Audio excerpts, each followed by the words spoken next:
ଆଗକୁ ଆସୁଛି ରଜ, ତା ସହିତ ଆମ୍ବ ଦିନର ମଉଜ।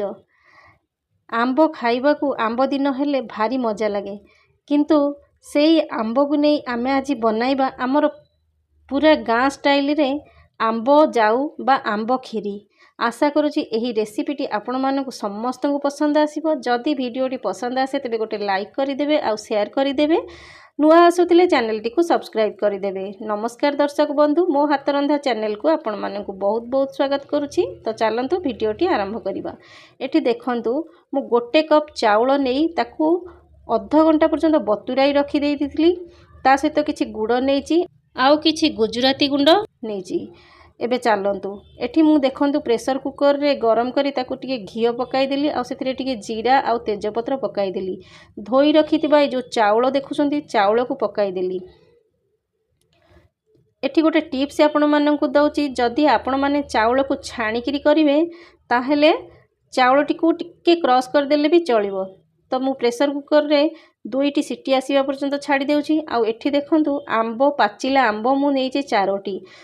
ସେଥିରୁ ମୁଁ ଭଲସେ ଚୋପା ଛଡ଼ାଇ ନେଇଛି। ଏବେ ଆମେ କ'ଣ ବହୁତ ଜୋରରେ ପାଚି ଯାଇଛି ଆମ୍ବ ଗୁଡ଼ିକ, ତ ସେଥିପାଇଁ କି ତାକୁ ମୁଁ ଏଇଭଳି ଭାବରେ ତାର ପଲ୍ପ ଗୁଡ଼ିକ କାଢ଼ି ନେଉଛି। ଏମିତିରେ ମୋର ଶାଶୁ ଯେତେବେଳେ ଆମ୍ବ ଜାଉ କରନ୍ତି ମୁଁ ଦେଖିଛି, ସିଏ କେବଳ ଚୋପା ଛଡ଼େଇକି ଟାକୁଆ ସହିତ ପକାନ୍ତି। କିନ୍ତୁ ଆମେ ଆଉ ଟିକେ ତାକୁ ଯଦି ଏମିତି ମଡ଼ର୍ଣ୍ଣାଇଜ୍ କରି କରିବା ତ ଖାଇବାକୁ ବହୁତ ମଜା ଲାଗିବ। ଆଉ ତାର ରସ ବି ଆମକୁ ହାତରେ ପିଚ୍ ପିଚ୍ କରି ଚୁପୁଡ଼ିବାକୁ ପଡ଼ିବନି। ବେଳେବେଳେ ଭଲ ଲାଗିନଥାଏ ସେସବୁ ଦେଖି। ତ ଏଠି ଦେଖନ୍ତୁ, ଚାଉଳଟି ବହୁତ ବଢ଼ିଆ ସେ ସିଝି ଯାଇଛି। ଯେତେବେଳେ ବି ଆପଣମାନେ ଯେକୌଣସି ପାୟସ ବନାଉଛନ୍ତି ସେତେବେଳେ ଆପଣ ଛୋଟ ଦାନାର ଚାଉଳ ନିଅନ୍ତୁ, ବାସୁମତୀ ଚାଉଳ ନିଅନ୍ତୁ, ନହେଲେ ଛୋଟ ଦାନା ଯେକୌଣସି ଚାଉଳ ନିଅନ୍ତୁ, ବହୁତ ବଢ଼ିଆ ହୋଇଥାଏ କ୍ଷୀରି। ତ ଦେଖନ୍ତୁ, ଏବେ ମୁଁ ସେଥିରେ ଟିକେ ପାଣି ଦେଇ ଦେଉଛି, ଗରମ ପାଣି। ତାପରେ ତାକୁ ମୁଁ ଭଲସେ ମିଶାଇ ଦେଉଛି। ଏବେ ଆମେ କ'ଣ କରିବା ନା ଆଉ ଟିକେ ପାଣି ଦେଇଦେବା। ଯେହେତୁ ପାଣି ଗୁଡ଼ିକ ସବୁ ସୋକ୍ କରିଯାଇଛି ଆଉ ଚାଉଳ ବି ବହୁତ ସୁନ୍ଦର ନରମ ଲାଗୁଛି। ଏବେ ଆମେ ସେଥିରେ ପକାଇବା ସ୍ୱାଦ ଅନୁସାରେ ଲୁଣ। ଲୁଣ ମୁଁ ଯେହେତୁ ପକାଇ ନଥିଲି ତ ସେଥିପାଇଁ ଏବେ ମୁଁ ଲୁଣ ପକାଉଛି।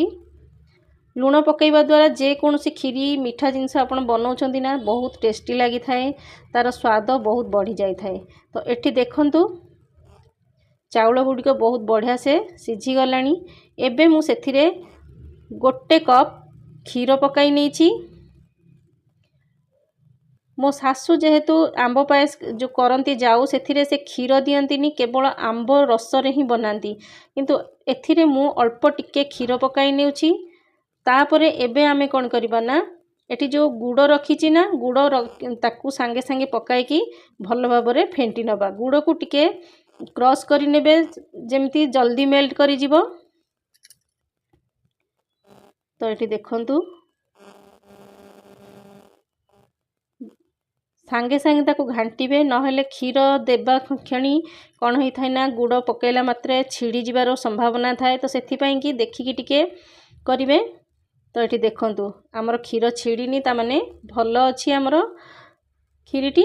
ଏବେ ଆମେ ସେଥିରେ ଆମ୍ବ ଗୁଡ଼ିକ ପକାଇ ନେବା, କାଟି ରଖିଥିବା ଆମ୍ବ ଗୁଡ଼ିକ। ଯଦି ଆପଣମାନେ ଚାହିଁବେ କିଛି ଆମ୍ବ ଗ୍ରାଇଣ୍ଡ କରିକି ଦେଇପାରିବେ, ଆଉ କିଛି ଖାଲିରେ ଏମିତି ଦେଇପାରିବେ। କିନ୍ତୁ ମୁଁ ତ କହିବି ଗ୍ରାଇଣ୍ଡ କରିବା କିଛି ଆବଶ୍ୟକ ନାହିଁ, କାହିଁକିନା ଏମିତି ଛୋଟ ଛୋଟ ପିସ୍ ହେଇଛି, ତାର ରସ ମଧ୍ୟ ସେଥିରେ ସେ ଫୁଟିଲେ ବହୁତ ବଢ଼ିଆ ଫ୍ଲେଭର ଆସିବ।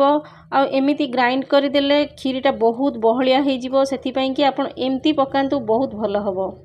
ତ ଏଠି ଦେଖନ୍ତୁ, ଆମର ପାୟସଟି କେତେ ସୁନ୍ଦର ଦେଖାଯାଉଛି। ଏବେ ଦେଖନ୍ତୁ, ଏବେ ଆମର ପାୟସଟି ଧୀରେ ଧୀରେ ହୋଇ ଆସିଲାଣି। ଏମିତି ଫୁଟିବା ପାଇଁ କି ଆମେ ତାକୁ 5-10 ମିନିଟ୍ ଛାଡ଼ି ଦେଇଥିଲେ। ତ ଏବେ ଦେଖନ୍ତୁ, କେତେ ସୁନ୍ଦର ଫ୍ଲେଭର ବି, ତାର ବାସ୍ନାଟା ବହୁତ ସୁନ୍ଦର ଆସୁଛି। ଏବେ କିଛି କାଟି ରଖିଥିବା ଡ୍ରାଇ ଫ୍ରୁଟ୍ସ ମୁଁ ପକାଇ ଦେଉଛି।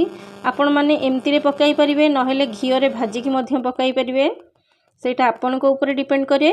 ଏବେ ସେଥିରେ ମୁଁ ଇଲାଇଚି ପାଉଡ଼ର ପକାଇ ଦେଉଛି।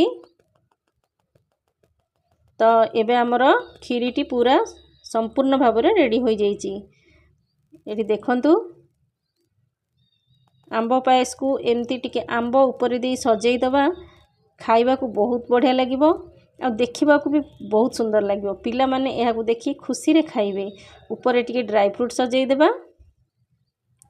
जे नुआ करूछंती रोसई तांको पई भी एसब एमती रोसई करले से माने बहुत कथा शिखि परिबे, बहुत कथा जानि परिबे।